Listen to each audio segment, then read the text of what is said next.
we rewind 70 years to 1949, the atrocities of war loom large in recent memory. More than 50 million were dead in the wake of World War II. Everyday people like you and me found themselves without adequate legal protection.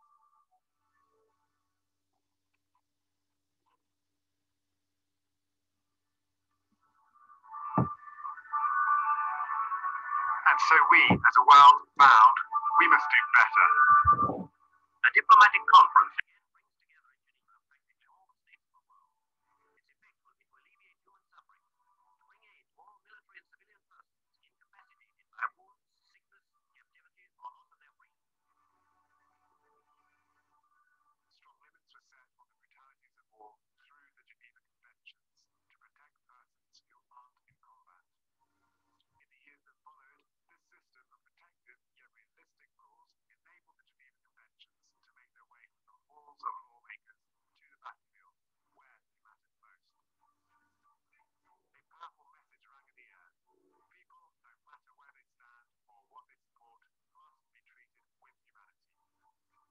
And states now have the responsibility to make sure grave breaches committed during armed conflict will not go unpunished, regardless of where they take place. Today, we see the profound impact the Geneva Conventions continue to have around the globe. In the Democratic Republic of Congo, military officials pledged to stop rape and other forms of sexual violence amidst a civil war.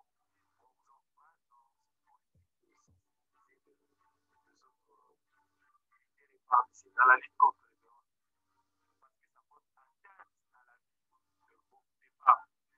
Je voulais que ce n'est pas seulement atteinte à la vie de beaucoup de femmes, mais à la vie de beaucoup de familles. The stigma and destruction of dignity caused by sexual violence can upend the dynamics of communities. In Syria, last year, more than 2 million people were in need of access to essentials like food and medicine. And yet, despite the clear need for rapid and unimpeded access, only a handful of convoys were able to provide assistance. أنا أتصور كنت طالع واحد وظيفة يعني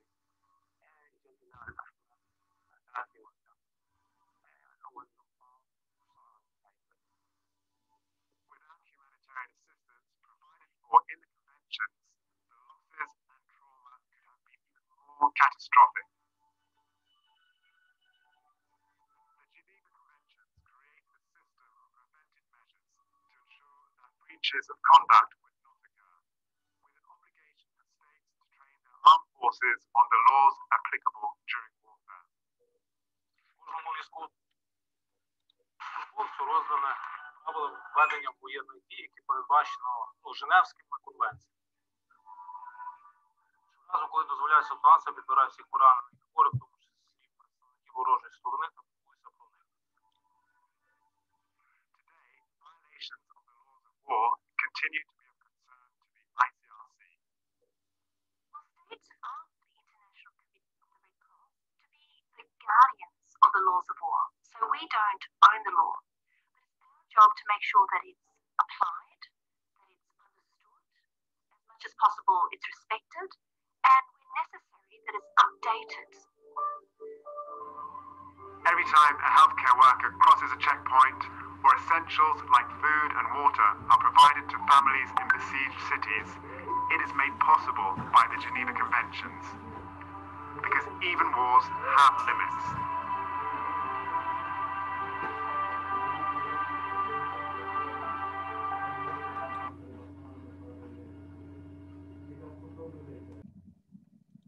Something you have almost certainly heard of, and maybe even know a little bit about. Even if you aren't a total nerd who knows about a lot of UN conventions and makes ASMR readings of foreign constitutions, this is because these treaties have played a huge role in the contemporary world, most notably in transforming how we fight wars in the modern day. So what do these treaties specify, and how did they come into being? Without a doubt, maybe unless you're playing a war-themed video game, war is a pretty crappy experience. Wars destroy countries and economies alike for generations, displace anywhere from hundreds to millions, tear apart communities, destroy important basic infrastructure, can leave behind artifacts which cause even more suffering after the fighting is ended, and has psychological effects on combatants and civilian alike, even in those on the winning side. For most of human history, war was basically a free-for-all, which led to a whole host of horrors that many national governments eventually decided was maybe a little bit too much, even for empires at war. The Geneva Conventions, hence the plural, actually refer to a series of four different treaties signed on four different occasions. One in 1864, one in 1906, one in 1929, and one most notably in 1949, as well as two more conventions in The Hague in 1899 and 1907. These conventions established what would be considered on the international stage as war crimes, defining the rights that would be afforded to non-combatants, as well as what should even be allowed in warfare at all. This idea first came into fruition after Swiss businessman Henri Dunant visited soldiers wounded during the Battle of Solferino in 1859, a day my high school science teacher always insisted was the most important in human history, but that's a story for another time. Dunant was shocked and horrified to see just how little help these soldiers were receiving, and so proposed a humanitarian relief agency to help all injured combatants during a war, which would come to form the Red Cross. However, this Red Cross and Red Crescent movement would need help, not necessarily scientific or logistical, but diplomatic. When Dunant proposed the idea of what would become the Red Cross, he also proposed there be an intergovernmental treaty recognizing the neutrality of this and other such organizations in order to allow them to treat soldiers from both sides without hindrance. This sparked the 1864 Geneva Convention, with 12 European countries signing the agreement, along with following agreements signed by more and more countries. Seriously though, he founded the Red Cross and called for the Geneva Convention? This guy might just be one of the most influential people you've probably never heard of. The first convention answered Dunant's requests, and naturally laid a lot of the groundwork for the following conventions, including rulings that the sick and injured must be treated without regard to any demographic differences and cannot be subject to extermination, torture, or experimentation. It also called for all parties to search for sick and wounded soldiers after a battle had finished, and to immediately report them to the ICRC, or the International Committee of the Red Cross. The second convention had a bit of a nautical theme to it, as it established what exactly to do regarding naval warfare, notably in establishing what a hospital ship is, that saving shipwrecked personnel is a must, and that neutral parties, i.e. merchant ships or yachts or Switzerland, who agree to provide medical assistance for a particular warship, cannot themselves be fired on, provided they still remain neutral. The third convention established the rules on how prisoners of war, or POWs, are allowed to be treated, notably in that they should be fed, housed in a clean facility, and given communication to the outside world, as well as receiving required treatment, namely among female POWs, only be required to disclose their name, rank, birthday, and military service number, and be repatriated when they fall seriously ill, or released when the fighting stops, and also sent home if they request. Finally, the fourth convention was a pretty big one, as it set forth the rights of civilians, and was also signed literally 4 years after the most devastating war in human history had ended, having seen upwards of 45 million civilian deaths alone. The fourth convention mandates that civilians never be attacked, tortured, or discriminated against, safe zones in hospitals be set up for vulnerable people, civilians be able to live as close to their normal lives as possible, and in occupied territories laws still be enforced, both provided they don't pose a high enough security risk, prohibits pillage and destruction of property, and mandates all medical and religious items be allowed passage without restriction. Basically, it does its best to lift the burden of war off of civilians as much as possible. So to quickly recap, the first convention, signed in 1864, establishes protection for sick and injured soldiers. The second convention, signed in 1906, establishes the rules of naval warfare. The third convention, signed in 1929, establishes protection and fair conditions for prisoners of war, and the fourth convention, signed in 1949, establishes the rights and protections afforded to civilians and non-combatants. So there you go, you can take your exam now. However, do keep in mind that that was a super simplified summary of the four, and the first three were also modified slightly when the fourth was signed. In addition, there are also the three protocols,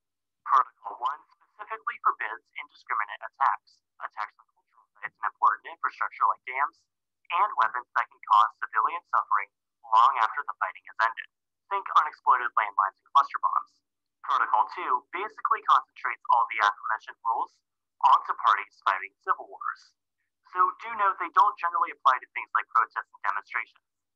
And finally, Protocol 3 allows the Red Cross and Red Crescent to also use the red crystal as another emblem, which seems incredibly minor, but seeing as to how their other logos are a cross and a crescent, you can imagine as to why those symbols might be a little problematic in some certain scenarios. In total, all four Geneva Conventions and 1, 2, 3 or none of the protocols have been signed by 196 current sovereign governments, including every single member of the UN, plus the two UN observer states of Vatican City and Palestine, plus the New Zealand constituent country of the Cook Islands. However, since the conventions got their last big patch over a Cold War ago, many today believe that they may in fact not be perfectly up to date. I know, right? A document defining the rules of war that was written in 1949 could possibly be outdated? Who would have thunk it? No, but seriously, wars have changed a lot in the last 71 years. What with all the separatist movements and asymmetric conflicts and terrorist groups and drone warfare and sort of nuclear annihilation. In addition, to say that these rules have always been fully respected ever since their signing would be a huge lie. The conventions have been violated on all sides.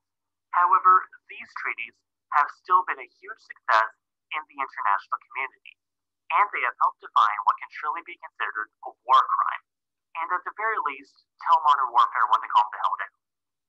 Thanks as always for watching. I realize I didn't get a little heavy with the jokes this time around, but to be fair, the underlying subject matter.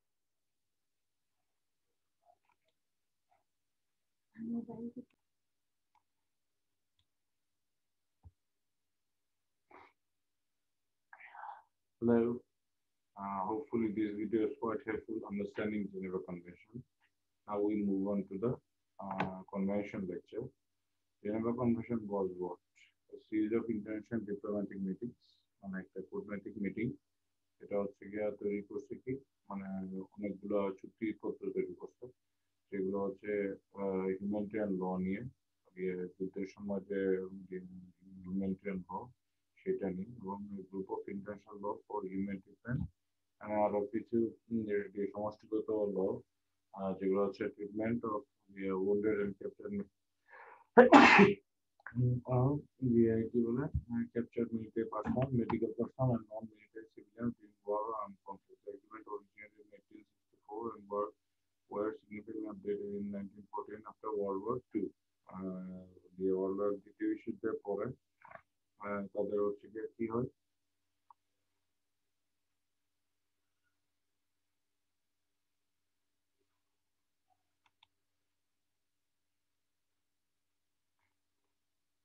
মানে world war two এর পরে আপনার 1964 এবং updated হচ্ছে 1949 সালের দ্বিতীয় বিশ্বযুদ্ধের পর।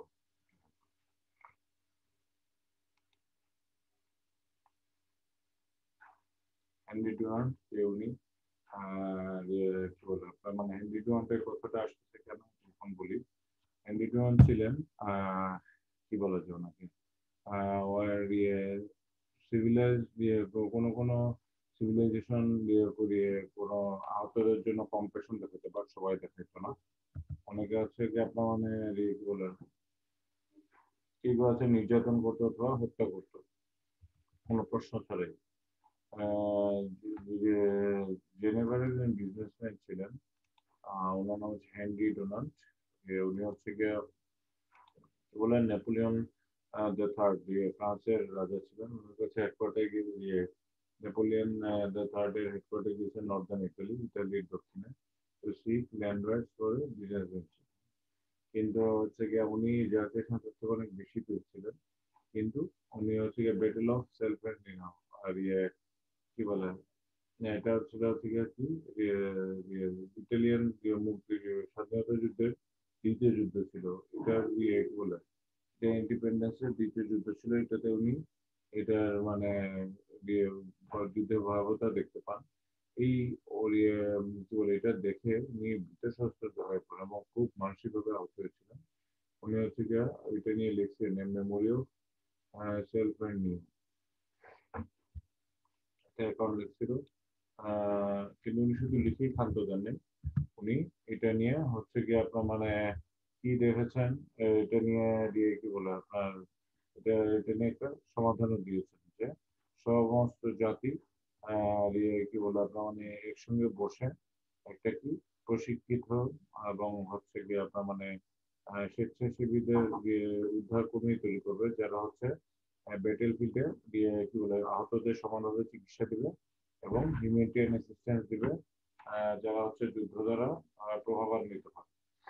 রেড ক্রস কি করতেছে, রেড ক্রস কেন আসে, committee was form which was included Dumont and early iteration of Red Cross Geneva to explore ways to implement Dumont sentence। এই কমিটি একটা ফর্ম করা হলো ডোনাল্ড ডাইরেকশনে অক্টোবরে 1863 সালে অক্টোবর মাসে। 16টা দেশের ডেলিগেটের প্রতিনিধিরা আসলেন। আহ, ইয়ে, তাদের সঙ্গে আসলে মিলিটারি মেডিকেল মানে সশস্ত্র বাহিনী মেডিকেল পার্সোনাল মানে যে মানে চিকিৎসকরা তারা কি করলেন, জেনেভাতে গেলেন terms of war time humanitarian যে হ্যাঁ এই যুদ্ধের সময় মানে কিভাবে আহ, মানবিক তৎপরতা দিয়ে চালানো যায় যুদ্ধের সময় সেটা নিয়ে একটা চুক্তির জন্য। আহ, এই মিটিংটা রেজাল্টেন্ট চিঠি হচ্ছে সাইন করছিল 12টা দেশ। আহ, দেখেন 16টা দেশ ছিল, 12টা দেশ সাইন করছিল। এটা হচ্ছে গিয়ে ফার্স্ট জেনেভা কনভেনশন নামে পরিচিত। আর যদিও এটা গুরুত্বপূর্ণ রোল প্লে করছে progression of war become the international committee of red cross, continuing his work as a the champion for battle wounded prisoner of war on the first Nobel Prize। দেখেন যদিও আপনার মানে ইন্টারন্যাশনাল রেড ক্রস প্রতিষ্ঠার জন্য Henry ডুনান্টের অবদান ছিল খুবই বেশি।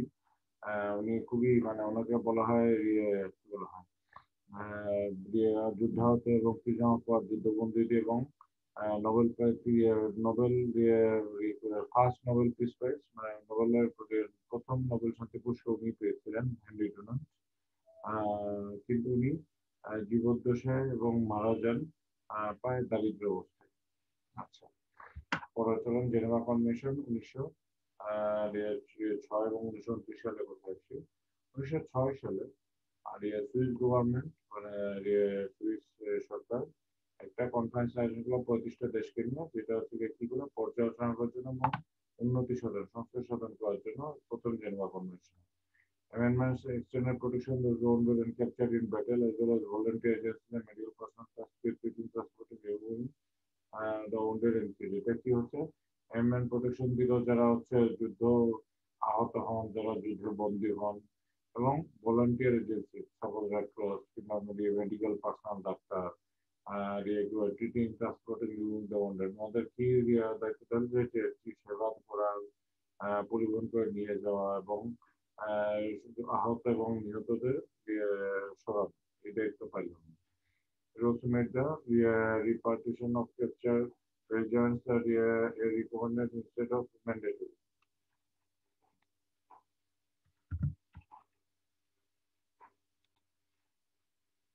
আচ্ছা, এখানে হচ্ছে গিয়ে কি বলে মানে যারা হচ্ছে যুদ্ধ আগ্রাসী শক্তি কিংবা বলা যায় যারা যুদ্ধ শুরু করছেন, তারা যখন হচ্ছে গিয়ে তাদের ফেরত সময় সময় কি বলে আপনার কি বলে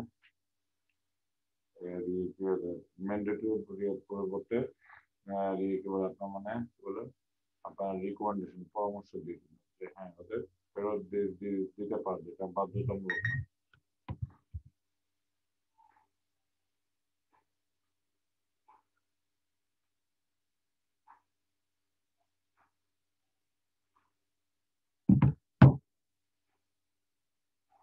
International Convention replaced the First Geneva Convention of 1860। কনভেনশনটা replace করছে কি ফার্স্ট জেনেভা কনভেনশন 1864 কে রিপ্লেস করছে। ওয়ার্ল্ড ওয়ার ওয়ানের পরে it was clear that 1906 convention the Hague convention and the didn't go far enough।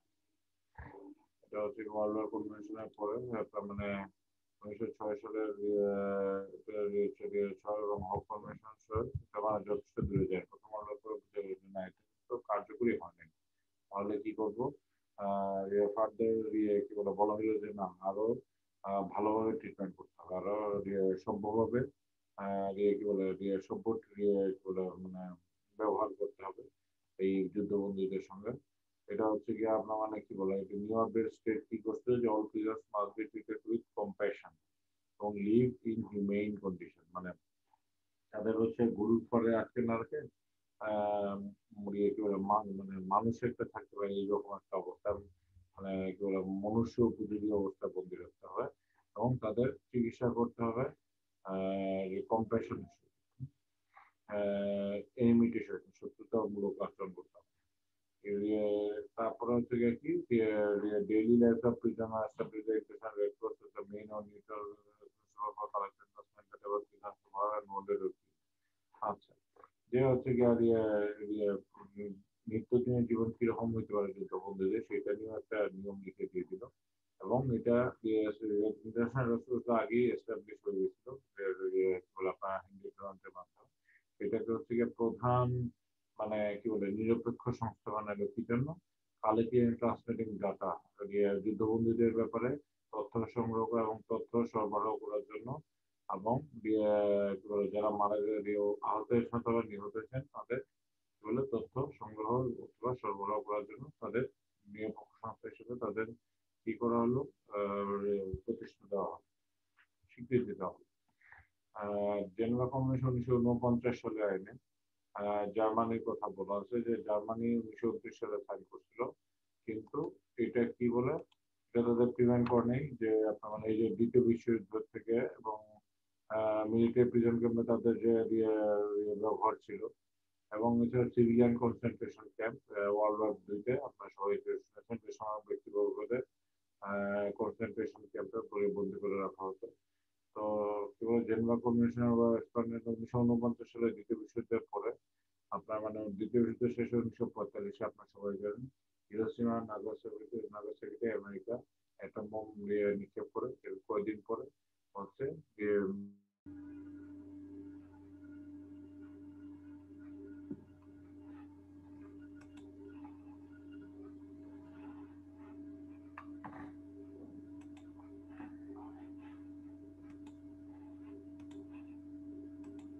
American convention অনুযায়ী কি কি provision তৈরি করা হয়েছে, medical personnel facilities and equipment, medical personnel facilities এবং ইকুইপমেন্টকে আপনার প্রোটেক্ট করতে হবে, নিরাপত্তা দিতে হবে।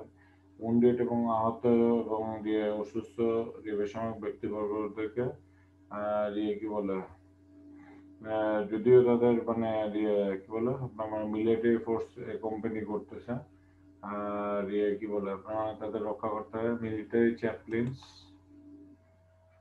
মিলিটারির সঙ্গে যেসব থাকবেন যাজক অথবা ধর্মগুরু থাকবেন ওনাদেরও প্রোটেক্ট করতে হবে এবং সিভিলিয়ান যারা হচ্ছে গিয়ে কি বলে আপনার মানে কি বলে ইনভেডিং ফোর্স যারা আগ্রাসী শক্তির বিরুদ্ধে যারা যুদ্ধ তুলে নিয়েছে তাদের হচ্ছে গিয়ে আপনার মানে প্রোটেক্ট করতে হবে। যেমন বাংলাদেশের স্বাধীনতা যুদ্ধের সময় কি করছিল বাংলাদেশের বেসামরিক জনগণ অনেকেই তাদের হাতে অস্ত্র তুলে নিয়েছিলেন নিজের দেশকে রক্ষা করার জন্য।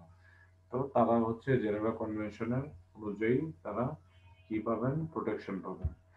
আর্টিকেল 9 অফ দ্য কনভেনশন কি বলতেছে, article 9 of the convention states কি বলতেছে যে আপনার red cross has the right to assist the wounded and sick and provide humanitarian aid. Red cross হচ্ছে গিয়ে সাহায্য করার অধিকার আছে আহতদের এবং অসুস্থদের এবং মানবিক সহযোগিতা দেওয়ারও অধিকার আছে।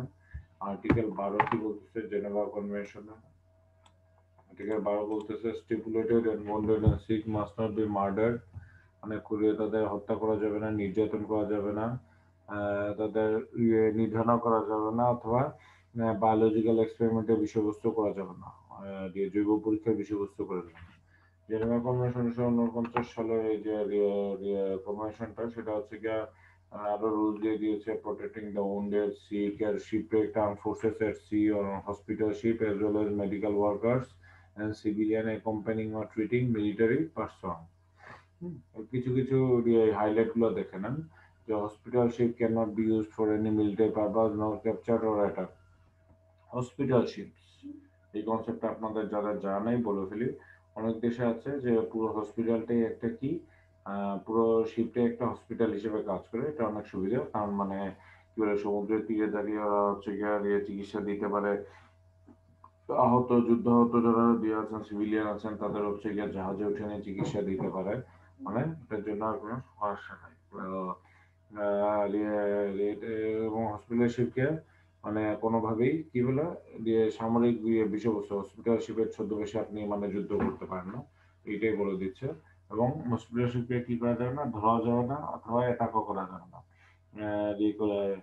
রিলিজিয়াস লেন্ডার ধার্মিক নেতা যারা আছেন ওদের হচ্ছে গিয়ে কি অতি সত্বর ফেরত দিয়ে দিতে হবে। কি বলে যে কোনো ব্যক্তি ও যে কোনো কি বলে যুদ্ধের দুই পক্ষ কিংবা যত পক্ষ থাকে সবাই হচ্ছে গিয়ে মানে কি বলে যুদ্ধ বিধ্বস্ত মানুষদেরকে হচ্ছে গিয়ে কি করতে হবে, উদ্ধার করতে হবে। হোক সেটা বিপক্ষ শক্তির হোক, তাদের হচ্ছে গিয়ে উদ্ধার করতে হবে, এটা সবার দায়িত্ব।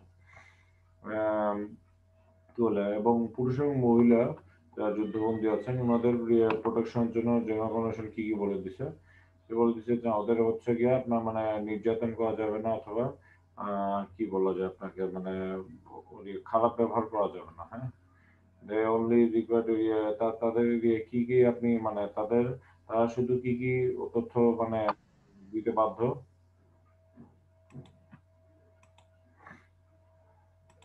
তারা কি কি তথ্য দিতে বাধ্য,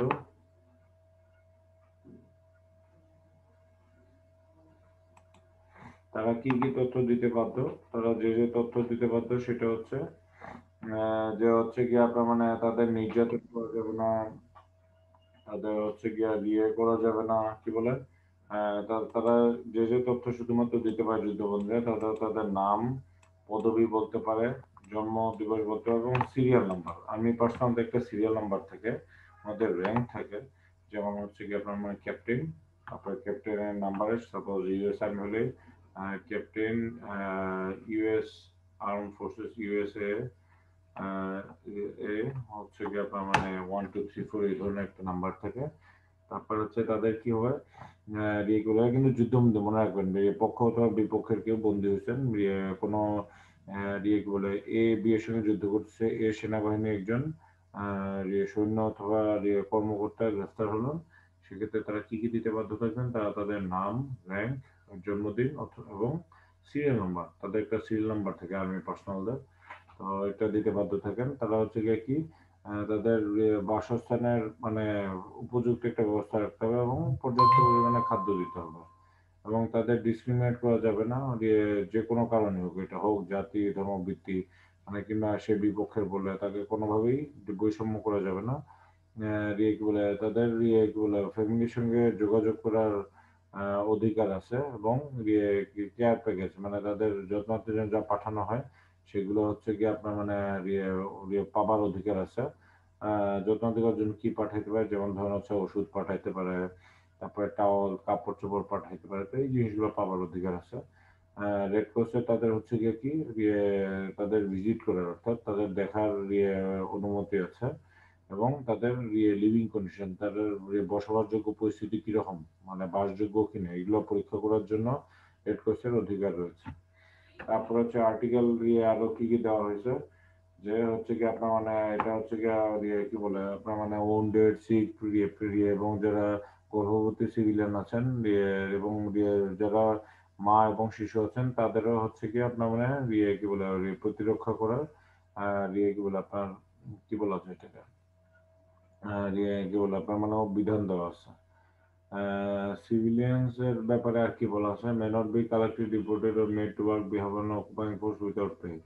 হ্যাঁ, এবং বেসামরিক ব্যক্তিগত যারা তাদেরকে কি করতে পারবেন আপনি একসঙ্গে অথবা আলাদাভাবে কি মানে রেগুলার একসঙ্গে স্থান ত্যাগ করাইতে বাধ্য করতে পারবেন না, ডিপোর্ট করে দিতে পারবেন না, দেশান্তরী অথবা স্থানান্তরী করতে পারবেন না, অথবা তাদের কি বলা হয় দখলদারি ফোর্স তারা তাদের কি করতে পারে না, তাদের এই সিভিলিয়ান বেসামরিক ব্যক্তিবর্গকে কাজ করতে টাকা পয়সা ছাড়া কাজ করতে বাধ্য করতে পারে না, মানে বিনা পয়সায় খাটাইতে পারবে না। প্রত্যেকটা বেসামরিক ব্যক্তি করবো কি মানে পর্যাপ্ত পরিমাণে কি বলে চিকিৎসা সেবা পাওয়ার অধিকার রাখে এবং তারা তাদের দৈনন্দিন জীবন যথাসম্ভব ক্যারি করা সম্ভব যুদ্ধের ভিতরে সেটা যেন করতে হয়। সাপোজ যুদ্ধ হচ্ছে প্রত্যেকদিন বোম ফাটতেছে, সেই জায়গাতে স্কুল চালানো সম্ভব নয়, স্কুলের জায়গাতে ধরেন আশেপাশে যুদ্ধ হচ্ছে প্রত্যেকদিন, তো স্কুল চালানোটা সম্ভব না, বাট কি করতে হবে, ইয়ে কি বলে আপনার মানে স্কুল না চললেও ইয়ে কি বলে তাদের বাসায় তো পড়ার সুযোগ আছে, তারা বাসায় যেন পড়তে পারে, কারণ ওখানে তো বোমা পড়তেছে না। তো যতটুকু সম্ভব যুদ্ধ অবস্থায় তাদের তাদের নিত্যদিনের জীবনযাপন যেন করা সম্ভব হয়, যেমন বাজার, তারপরে পানি, এগুলো যেন পায়, সেই বেসিক নেসেসিটিস গুলো যেন অত্যন্ত মিট করে, সেটা যেন হয়। জেনেভা কনভেনশন প্রোটোকল গুলো আপনারা সবাই অ্যামেন্ডমেন্ট আর কি বলে আপনারা সবাই আশা করি এতদিনে জানেন কনভেনশন এবং প্রোটোকল আর কি। যারা জানে না তাদের জন্য আরেকবার বলা যায়, প্রোটোকল হচ্ছে অনেকটা কি, যখন একটা কনভেনশনকে পুরোপুরি রিপ্লেস না করে, অন্য একটা কনভেনশন তৈরি না করে, এটাকে কিছু কিছু ধারা এড করা হয়, রিমুভ করা হয়, অথবা মডিফাই করা হয়, হ্যাঁ, সংশোধন করা হয়, অথবা মানে কিছু ধারা বাদ দেওয়া হয়, কিছু ধারা সংযোজন, বিয়োজন অথবা কি বলে পরিমার্জিত করা হয়। এই জিনিসগুলো যে করা হয় সেটাকে আপনার মানে আমরা প্রোটোকল বলি। প্রোটোকল 1 নম্বর প্রোটোকলে কি বলছে, এটা হচ্ছে প্রোটেকশন, সিভিলিয়ানদের প্রোটেকশন আরো বৃদ্ধি করছে।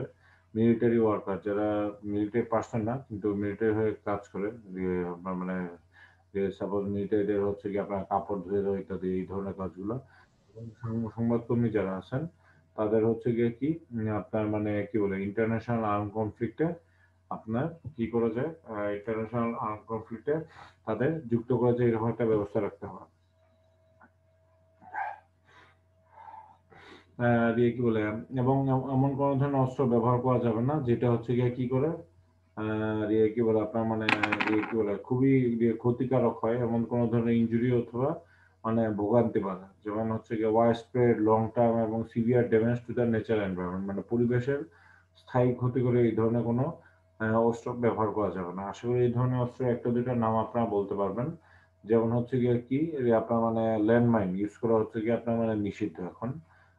তারপরে হচ্ছে গিয়ে নাপাম বোমা, তারপরে কেমিক্যাল, রাসায়নিক অস্ত্র, যেমন সারিন গ্যাস, এগুলো এখন আপনারা কি ব্যবহার করতে পারবেন না, যদি যুদ্ধের সময় করলে এটা বেআইনি। তো রেড ক্রসের প্রোটোকল 2 অনুযায়ী এটা এস্টাবলিশ করা হয়েছে 1949 সালে কনভেনশনের পরে। যে বিভিন্ন ধরনের সিভিল ওয়ার, মানে সিভিল ওয়ার আপনি বলছেন একটা দেশের ভিতরে দুইটা গ্রুপ সরকারি বাহিনী, মানে নিজের দেশের ভিতরেই দুইটা গ্রুপের যুদ্ধ, এই ধরনের যুদ্ধকে বলে civil war. One of the famous civil war was constituted in America during 1800 century. Abraham Lincoln was the president of US then. So তখন হচ্ছে গিয়ে কি কনফেডারেশন আর হচ্ছে গিয়ে আর কি বলে আপনার মানে কি বলে অন্য বিপক্ষ পার্টির যুদ্ধ ছিল। একদল ছিল দাসত্ব প্রথা বিলোপের পক্ষে, আর একদল বিপক্ষে। যাই হোক, শেষ পর্যন্ত আব্রাহাম লিঙ্কন জিতেন, যিনি হচ্ছে দাসত্ব প্রথার বিপক্ষে ছিলেন। তো এই যে সিভিল ওয়ার কাহিনী, এগুলোর থেকে আসছে হচ্ছে কি আপনার মানে প্রোটোকল 2 নম্বর। আর কি বলে কি বলে যদি প্রোটোকল এইটা বলতেছে যে পিপল, যেসব লোক আপনার মানে কি বলে মানে হাতে অস্ত্র তুলে নেয়, তাদের মানবিকভাবে ব্যবহার করতে হবে। কি বলে এবং এই কোনো কমান্ডার এই ধরনের কোনো আদেশ কখনোই দিতে পারবেন না যে না, নো সার্ভাইভার্স, মানে কেউ থাকবে না, সবাইকে মেরে ফেলো, এটা হচ্ছে ইংরেজিতে বলা হয় জীবিত কাউকে রাখবে না, এই ধরনের কোনো কমান্ড দিতে পারবেন না। এটা হচ্ছে গিয়ে জেনেভা কনভেনশন নিয়ম। ইন এডিশন মানে এছাড়াও আর কি কি নিয়ম আছে, যে children should be well care for educated, হ্যাঁ, চিলড্রেনদের হচ্ছে গিয়ে কি শিক্ষা প্রদান করতে হবে, শিক্ষা দীক্ষা বন্ধ করা যাবে না। এবং কি বলা যায়, ওনাদের চিলড্রেনদের কি করতে হবে, কি করতে পারবেন না, যে কি কি করা নিষেধ, বাচ্চাদের হচ্ছে কি আপনি যদি বন্দী হিসেবে ব্যবহার করতে পারবেন না, সন্ত্রাসের কাজে ব্যবহার করতে পারবেন না, লুটপাটের কাজে ব্যবহার করতে পারবেন না, দাসত্বের কাজে ব্যবহার করতে পারবেন না, গোষ্ঠীগত শাস্তির কাজে ব্যবহার করতে পারবেন না, তাদের সঙ্গে কোনো ধরনের অপমানজনক অথবা মানে কি বলে মানে কি বলে অবমাননা সূচক ব্যবহার করতে পারবেন না। তো হচ্ছে 2005 সালে প্রোটোকল দেখেন একদম 2005-এ, খুব বেশি দিন হয়নি, যে হচ্ছে কি আর কি বলে আপনার মানে আরেকটা সিম্বল অফ রেড ক্রিস্টাল, হ্যাঁ, মানে লাল ক্রিস্টাল একটা রেড ক্রসের ছাড়াও তারপরে হচ্ছে গিয়ে রেড ক্রিসেন্ট, এটা হচ্ছে গিয়ে মুসলিমদের উপর তৈরি করা একটা সংস্থা। রেড ক্রিসেন্ট মানে হচ্ছে লাল চাঁদ, এবং রেড শিল্ড অফ ডেভিড, হ্যাঁ, ডেভিডের রেড শিল্ড, এই কয়েকটাকে হচ্ছে গিয়ে কি ইউনিভার্সাল এমব্লেম, মানে আন্তর্জাতিক প্রতীক হিসেবে স্বীকৃতি দেওয়া হয়েছে, যে না, এদের যুদ্ধের সময় আপনি কোনোভাবে ক্ষতি করতে পারবেন না। সাপোজ ফর এক্সাম্পল আপনারা কেউ একজন যুদ্ধ করতেছেন, সোলজার হচ্ছেন ফিউচার, কিংবা কেউ কোনো একজন সোলজার দেখলো যে না আমাদের সিয়ামের কাঁধে কি রেড ক্রিসেন্টের সাইন দেওয়া, কারণ সে রেড ক্রিসেন্টের সাইন করে করেছে, তখন কি করবো, মানে কোনো সময় তাকে গুলি করতে পারবে না, কারণ সে রেড ক্রিসেন্টের, সে হচ্ছে গিয়া আপনার কোনো হিউম্যানিটেরিয়ান কাজে সে আসছে এখানে, সে আপনার আক্রমণের বিষয়বস্তু কখনোই হইতে পারবে না। দেখেন মোট 190টা দেশ জেনেভা কনভেনশনকে ফলো করে, এবং কি বলে আপনার মানে বেটারফিল্ড বিহেভিয়ারের কথা যদি বলা হয়, so heinous and damaging the harm international community. হ্যাঁ, তো হচ্ছে বেটারফিল্ডের যে ভয়াবহতা, নৃশংসতা এবং নোংরামি হয়, সেটার সঙ্গে সবাই অ্যাওয়্যার আছে, তাই 190টা দেশ দেখেন, মানে কোনো চুক্তি এত বেশি দেশ এত দ্রুত সাইন করেনি, তাই যে যুদ্ধ ক্ষেত্রে ভয়াবহতা সবাই জানেন, যারা প্রত্যক্ষ মানে আপনার মানে দেখেন নাই, তারা পরোক্ষভাবে হইলেও জানেন যে যুদ্ধ একটা কত ভয়াবহ জিনিস হইতে পারে। তো হচ্ছে এই কারণে আপনার মানে 190টা দেশ দুনিয়া এটা সাইন করে নিয়েছে।